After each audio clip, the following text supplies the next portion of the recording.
ٹھیک ہے. اور یہاں پہ کیا کہا جا رہا ہے؟ یہاں پہ بات تو جنگ تبوک کی جا رہی ہے، مگر یہ ہمارے لیے سب کے لیے پیغام ہے. اللہ کہہ رہا ہے کیوں؟ کیونکہ ان کو یہ جو بھی کام کرتے ہو تم مسلمان ہو، تم جو بھی کام کرتے ہو، تم اگر پیاسے رہتے ہو اللہ کی راہ میں، تم تھکتے ہو اللہ کے راستے میں، تمہیں بھوک لگتی ہے اللہ کے راستے میں، اور تم کسی جگہ کو رونتے ہو، مطلب کسی جگہ جا کے حملہ کرتے ہو، کفار کو مغلوب کرتے ہو، تو اس سب کا جو تمہارے بدلہ ہے وہ تمہاری نیکی لکھی جا رہی ہے، اور تمہیں اس کا بدلہ دیا جائے گا. تم اللہ پہ احسان نہیں کرتے، تم جو کر رہے ہو تم اس سے بہتر بدلہ دیا جائے گا، کیونکہ اللہ محسنین کے ادر کو ضائع نہیں کرتا. ولا ينفقون نفقة صغيرة ولا كبيرة، اور نہیں وہ خرچ کرتے کوئی خرچ چھوٹا نہ کوئی بڑا، اور نہیں وہ طے کرتے کوئی وادی مگر لکھ دیا جاتا ہے اجر ان کے لیے، تاکہ بدلہ دینے اللہ بہت اچھا اس کا جو عمل کرتے ہیں. وہی بات کی جا رہی ہے کہ جو بھی کام کرتے ہیں مسلمان، اللہ کے راستے میں کچھ خرچ کرتے ہیں، چھوٹا بڑا جتنا بھی، تھوڑا خرچ کرتے ہیں، زیادہ خرچ کرتے ہیں، یا کوئی وادی طے کرتے ہیں اللہ کے لیے، راستہ کوئی جاتے ہیں، کوئی جا کے راستہ طے کرتے ہیں، جہاد کرتے ہیں اللہ کے لیے، تو اس کا اجر کیا کیا جاتا ہے؟ لکھ لیا جاتا ہے. آیت نمبر 123، یا ایھا الذین آمنوا قاتلوا الذین یلونکم من الکفار ولیجدوا فیکم غلظہ، اور اے لوگوں جو ایمان لائے ہو، جنگ کرو ان سے جو تمہارے آس پاس ہیں کفار میں سے، اور چاہیے کہ پائیں وہ تم میں سختی، اور جان لو کہ اللہ ساتھ ہے متقی لوگوں کے لیے. اب اللہ کہہ رہے کہ مومنو جنگ کرو کفار سے. کفار اگر تمہارے پاس، جو تمہارے آس پاس ہیں، فتنہ کر رہے ہیں، فساد کر رہے ہیں، تمہیں دین کا کام کرنے سے روک رہے ہیں، تمہیں مسجد میں تمہیں نماز نہیں پڑھنے دے رہے، تو پھر ان سے کیا کرو؟ جنگ کرو، اور وہ تمہیں سخت پائیں، اور وہ تمہیں سختی میں تمہیں وہ اپنے لیے سخت پائیں تاکہ وہ تم سے ڈریں، کیونکہ اللہ متقی لوگوں کے ساتھ ہے. اور پھر کیا بتایا جا رہا ہے؟ وَإِذَا مَا أُنزِلَتْ سُورَةٌ فَمِنْهُم مَن يَقُولُ أَيُّكُمْ زَادَتْهُ، اور جب نازل کی جاتی کوئی صورت ان میں سے کوئی تو کہتا ہے ان میں سے کہ کیا زیادہ کیا تمہیں اس صورت نے ایمان میں؟ تو رہے وہ جو ایمان لائے تو انہیں زیادہ کر دیا ایمان میں، اور وہ خوش ہوتے ہیں. اور رہے وہ لوگ جن کے دلوں میں مرض ہے تو زیادہ کر دیا نجاست میں، طرف ان کی نجاست کے، اور مر گئے اس حال میں کہ وہ کافر ہیں. کیا بھلا نہیں وہ دیکھتے کہ بے شک وہ آزمائے جاتے ہیں ہر سال ایک بار، ہر سال میں ایک بار یا دو بار، پھر نہیں وہ توبہ کرتے، نہ وہ نصیحت پکڑتے ہیں. اب یہاں پہ بتایا جا رہا ہے کہ قرآن کی جو آیات ہیں وہ کس طرح دلوں پہ اثر کرتی ہیں، مومنوں پہ کس طرح اثر کرتی ہیں، اور کفار اور منافقین پہ کس طرح اثر کرتی ہیں. اب بتایا جا رہا ہے کہ جب نازل کی جاتی کوئی صورت تو کیا کہتے ہیں منافقین؟ کیا کہتے ہیں؟ منافقین مسلمانوں سے پوچھتے ہیں کہ جو صورت نازل ہوئی ہے کیا تم اسے پڑھ کے یا اسے سن کے تمہاری ایمان میں اضافہ ہوا ہے؟ تو اللہ فرما رہے ہیں یہاں پہ ہاں، جو ایمان رائے ہیں، جن کے دلوں میں ایمان ہے تو ان کے ایمان میں اضافہ کرتا ہے قرآن، لیکن جن کے دلوں میں مرض ہے وہ اس قرآن کو پڑھ کے مزید بھٹک جاتے ہیں، مزید گمراہ ہو جاتے ہیں. جو منافقین ہیں وہ اس کو پڑھ کے مزید گمراہ ہو جاتے ہیں. تو ہمیں دیکھنا ہے کہ اللہ کی آیتیں ہم پہ کیسے اثر کرتی ہیں. کیا اللہ کی آیات ہمارے ایمان میں اضافہ کرتی ہیں؟ ہمیں یہ دیکھنا ہے کہ کیا یہ آیات ہمارے ایمان میں اضافہ کرتی ہیں. اگر اضافہ کرتی ہیں تو خوش ہو جائیے کہ آپ مومنین میں شامل ہیں، اور اگر اثر نہیں کرتی تو اللہ سے توبہ کیجیے، اللہ سے معافی مانگیے، اور اپنے اعمال میں دیکھیے کہ کوئی منافقت والا عمل تو نہیں کرتے ہم. منافقین کی جو خصوصیات ہیں ہم پہلے بھی بتا چکی ہوں، میں آپ کو اب دوبارہ ریپیٹ کر لیتے ہیں. منافق کی پہلی خصوصیت جو بات کرتا ہے جھوٹ بولتا ہے، امانت میں خیانت کرتا ہے، دو نمازوں میں سستی کرتا ہے، عشاء اور فجر کی نماز میں، اور جب جھگڑا کرتا ہے تو گالی گلوچ پہ اتر آتا ہے، جب آپ سے لڑائی کرتا ہے تو گالی گلوچ پہ اتر آتا ہے، لمٹس کراس کر دیتا ہے. یہ منافقین کی نشانی ہے. اپنے اندر ہمیں چیک کرنا ہے، اگر اللہ کی آیتیں ہم پہ اثر نہیں کرتی، اور ویسے بھی ہمیں چیک کرنا ہے خود کو کہ کوئی خصوصیت ہم میں تو نہیں پائی جاتی اس نظر. اور جھوٹ بولنا مطلب جھوٹ بولنا ہے، مثلاً جھوٹ بولنا ہے، جیسے بھی جھوٹ بولنا، جھوٹ نہیں بولنا. جھوٹ بولنا نفاق کی علامت ہے، جھوٹ ہی پہلی علامت ہے نفاق کی. یہیں سے منافقت بڑھتی ہے. ہم سب کو کیا کرنا ہے؟ سچا بننا ہے اور جھوٹ کو چھوڑنا ہے. اللہ کہہ رہا ہے کہ کیا یہ لوگ نہیں دیکھتے منافقین کہ اللہ کی مصیبتیں نازل ہوتی ہیں سال میں ایک بار یا دو بار، پھر بھی یہ لوگ توبہ نہیں کرتے، نہ ہی نصیحت پکڑتے ہیں کوئی بھی. آیت 128 دیکھیے، لقد جاءکم رسول من انفسکم عزیز علیہ ما انتم حریص علیکم بالمؤمنین رؤوف رحیم. اور تحقیق البتہ آ گیا تمہارے پاس ایک رسول تمہارے نفسوں میں سے ہے، گرا ہے اس پر کہ مشقت میں پڑو تم، حریص ہے تم پر بھلائی کا، مومنوں پر نہایت شفقت کرنے والا، نہایت رحم کرنے والا ہے. نبی صلی اللہ علیہ وسلم کی خصوصیات بیان کی جا رہی ہیں یہاں پہ کہ رسول صلی اللہ علیہ وسلم کیا ہے؟ سراپا شفقت ہے. تمہارے پاس ایک رسول آئے ہیں جو تمہارے ہی درمیان میں سے ہیں، اور ان کی کیا خصوصیات ہیں؟ پہلی خصوصیت یعنی کہ عربوں میں سے ہیں، انسانوں میں سے ہیں، فرشتہ نہیں ہے، تم لوگوں جیسے ہی ہیں. نمبر 2، مسلمانوں کا مشقت میں پڑنا ان پر بھاری گزرتا ہے. دیکھیے نبی صلی اللہ علیہ وسلم کی کچھ ہم دیکھتے ہیں سیرت طیبہ سے کچھ چیزیں، وہ یہ ہیں کہ آپ صلی اللہ علیہ وسلم نے فرمایا کہ اگر مسواک کرنا میری امت پہ گرانا ہوتا تو میں اس کو 5 ٹائم نماز کے بعد فرض کر دیتا. اور دوسرا ہے کہ نبی صلی اللہ علیہ وسلم جب بھی سفر میں گئے ہمیشہ قصر نماز ادا کی تاکہ میری امت پہ بوجھ نہ پڑے. اور پھر ہر طرح کی عبادات میں کیا کیا، نرمی کی، آسانی کی، تاکہ مسلمانوں کے لیے آسانی ہو۔ اور پھر کیا ہے، یہ تمہاری ہدایت کے بارے میں حریص ہے، ان کیا چاہتے ہیں کہ تمام کے تمام مسلمان جو ہیں، تمام کے تمام لوگ جو ہیں مسلمان ہو جائیں اور تمام مسلمان مومن بن جائیں۔ اور کیا ہے، مسلمانوں کے لیے شفقت کرنے والے، نہایت رحم کرنے والے ہیں۔ یہ تمام خصوصیت نبی صلی اللہ علیہ وسلم کی ہیں۔ اب یہاں پہ کچھ خصوصیات ایسی ہیں جو تمام انسانوں کے لیے، کچھ ایسی ہیں جو کہ صرف مسلمانوں کے لیے ہے۔ پہلی جو ہے کہ تمہارے نفسوں میں سے تمام لوگوں پر ہے، اور دوسری جو ہے مسلمانوں کو مشقت پڑا ہے، مسلمانوں کے لیے ہے۔ تیسری پھر حریص ہونا، یہ تمام انسانوں کے لیے ہے، اور مومنوں کے لیے کیا ہے، شفقت والے، نہایت رحم کرنے والے۔ پھر اس سورہ کی جو آخری آیت ہے بہت خوبصورت آیت ہے، اسے یاد کر لیجئے، اس آیت کی بہت فضیلت ہے۔ حدیث پاک مفہوم ہے، جس شخص نے صبح شام 7 بار یہ آیت دعا میں پڑھی تو دنیا کے تمام معاملات میں اللہ اس کو کافی ہو جائے گا۔ کیا آیت ہے دیکھتے ہیں۔ فَإِن تَوَلُّوا فَقُلْ حَسْبِيَ اللَّهُ لَا إِلَٰهَ إِلَّا هُوَ عَلَيْهِ تَوَكَّلْتُ وَهُوَ رَبُّ الْعَرْشِ الْعَظِيمِ۔ بے شک اگر منہ موڑ لیں تو کہہ دیجئے کافی ہے مجھے اللہ، اور نہیں ہے کوئی الہ برحق مگر وہی، اس پر بھروسہ کیا میں نے، اور رب ہے عرش عظیم کا۔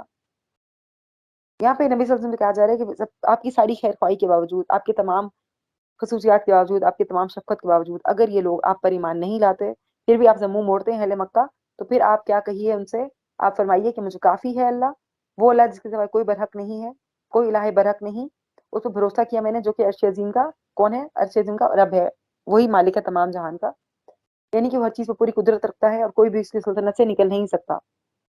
تو پھر بس یہ کہہ کے معاملہ ختم کر دیجئے۔ الحمدللہ سورہ ہماری سورہ توبہ یہاں پہ کمپلیٹ ہوتی ہے۔ اگلی سورہ سورہ یونس ہے۔ سورہ یونس جو ہے یہ مکی سورہ ہے، اس کے 11 رکوع ہیں، 109 آیات ہیں۔ اس سورہ میں توحید کی طرف دعوت دی گئی ہے، شرک کا انکار کیا گیا ہے، اور قضاء و قدر یعنی کہ تقدیر کے بارے میں احکامات بتائے گئے ہیں۔ اور یہ سورہ بنی اسرائیل کے بعد نازل ہوئی۔ بسم اللہ الرحمن الرحیم۔ الف لام را تلک آیات الکتاب الحکیم۔ الف لام را یہ آیات ہیں کتاب حکمت کی۔ اکان للناس عجبا ان اوحینا الی رجل منہم ان انذر الناس، کیا ہے لوگوں کے لیے عجیب بات کہ وہی کی ہم نے ان کے طرف ایک شخص کے ان میں سے، کہ ڈرائے وہ لوگوں کو اور خوشخبری دے دیجیے انہیں جو ایمان لائے، کہ بے شک ان کے لیے مرتبہ ہے سچا پاس ان کے رب کے۔ اور کہا کافروں نے بے شک البتہ یہ جادوگر ہے کھلم کھلا، بے شک رب تمہارا اللہ ہے جس نے پیدا کیا آسمانوں اور زمین کو 6 دنوں میں، پھر وہ بلند ہوا عرش پر، وہ تدبیر کرتا ہے تمام معاملات کی، نہیں کوئی سفارشی مگر بعد اس کی اذن کے، یہی ہے اللہ رب تمہارا، پس عبادت کرو اس کی، کیا بھلا نہیں تم نصیحت پکڑتے۔ کیونکہ یہ مکی سورہ ہے، مکی سورہ میں زیادہ تر بیان جو ہے توحید کے بارے میں ہے، تو اس میں اللہ کی نشانیوں کے بارے میں بات کی گئی ہے تاکہ لوگ تاکہ اہل مکہ اس کو سنیں اور کیا کریں، ایمان لائیں۔ تو ان کو کہا جا رہا ہے کہ اہل مکہ تمہیں کس بات پہ اعتراض ہے، تو کیا تم اس بات پہ حیرت ہے تمہیں کہ تم لوگوں کے درمیان سے ایک رسول آ گئے صلی اللہ علیہ وسلم جن کی طرف وحی کی گئی ہے، اور جو کس لیے آئے ہیں، تاکہ لوگوں کو ڈرائیں اور ایمان والوں کو خوشخبری دیں کہ اللہ کا وعدہ بے شک سچا ہے جنت کا، اور اللہ کے پاس کیا ہے، ان کے پاس ان کے لیے بہت مرتبہ ہے۔ اور کافروں نے کیا کہا ان کے بارے میں کہ یہ کون ہے، کھلم کھلا جادوگر ہیں، نعوذ باللہ۔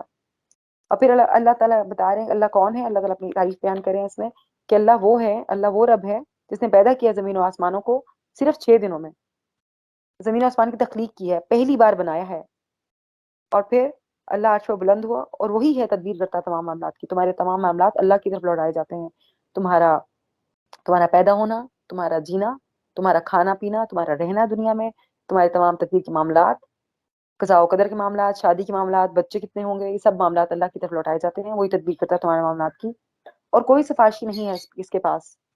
اب یہ دیکھیے دوبارہ بات کی جا رہی ہے، ما من شفیع الا من بعد اذن، کوئی شفاعت کرنے والا نہیں ہے، کوئی شفاعتی نہیں ہے اللہ کے ہاں مگر جس کی اجازت اللہ دے گا، اللہ کی مرضی کے بغیر کوئی سفارش قبول نہیں کی جائے گی۔ اہل مکہ کے غلط عقائد کی نفی ہو رہی ہے، وہ اللہ کو مانتے تھے مگر کیا کہتے تھے کہ بت ہمارے سفارشی ہیں اللہ کے ہاں۔ آج ہم دیکھیں کیا ہم بھی یہ کہتے ہیں کہ ہم نے بھی کوئی سفارشی بنائے ہوئے اپنے لیے، کہ ہم یہ کہتے ہیں کہ یہ ہمارے پاس اللہ کے ہاں سفارش کریں گے ہماری، تو اللہ تو کہہ رہا ہے کہ اگر میری اجازت نہیں ہوگی تو سفارش بھی کوئی نہیں کر پائے گا، شفاعت ہوگی بالکل، نبی صلی اللہ علیہ وسلم کی شفاعت ہوگی مگر ان کے لیے جن کے لیے اللہ چاہیں گے، جن کو اللہ نہیں چاہے گا ان کی شفاعت بھی نہیں ہوگی۔ اللہ کہہ رہا ہے کہ یہی ہے اللہ تمہارا رب، عبادت کرو اس کی، کیا بھلا نہیں تم نصیحت پکڑتے، کیا تم نہیں جانتے کہ زمین و آسمان کو کس نے تخلیق کیا ہے، اتنا جو بڑا عرش ہے، اتنا بڑا آسمان ہے، اور 7 آسمان اور ستارے اور چاند اور سورج اور زمین کی ساری مخلوقات، زمین میں سبزہ اگائے، زمین میں پہاڑ بنائے، درخت بنائے اور دریا بنائے، سمندر بنائے، کس نے بنائے ہیں؟ خود بخود تو نہیں وجود میں آ گئے، اس کو تخلیق کرنے والا کوئی ہے؟ کیا تم نہیں پہچانتے؟ ان نشانیوں کو دیکھ کے بھی تم اللہ کو نہیں پہچانتے؟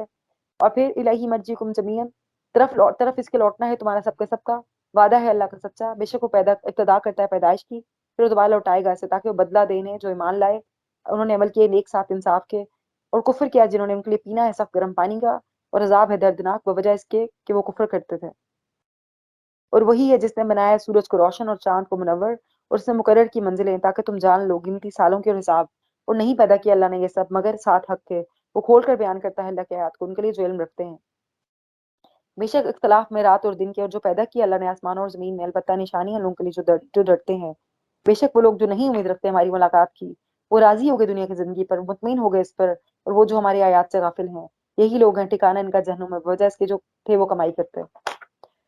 اللہ بتا رہا ہے کہ تم سب کا آخر کار تو لوٹنا میری طرف ہے، تم چاہے جو مرضی کر لو، تمہیں آخر کار میری طرف لوٹنا ہے۔ اور اللہ وہی ہے جس نے پہلی بار تمہیں بنایا تھا، اور پھر دوبارہ وہ تمہیں اٹھائے گا، جب تم مر جاؤ گے تمہارے دوبارہ زندہ کرے گا، تاکہ کیوں، اب بتایا جا رہا ہے قیامت کیوں برپا ہوگی، دوبارہ کیوں اٹھایا جائے گا، کیونکہ اللہ بدلہ دے ان کو جنہوں نے نیک اعمال کیے اور انصاف کے ساتھ حق پر قائم رہے، اور ان کو بدلہ دے جن کو نے کفر کیا، ان کے لیے کیا ہے سخت گرم پانی اور دردناک عذاب ہے، استغفر اللہ۔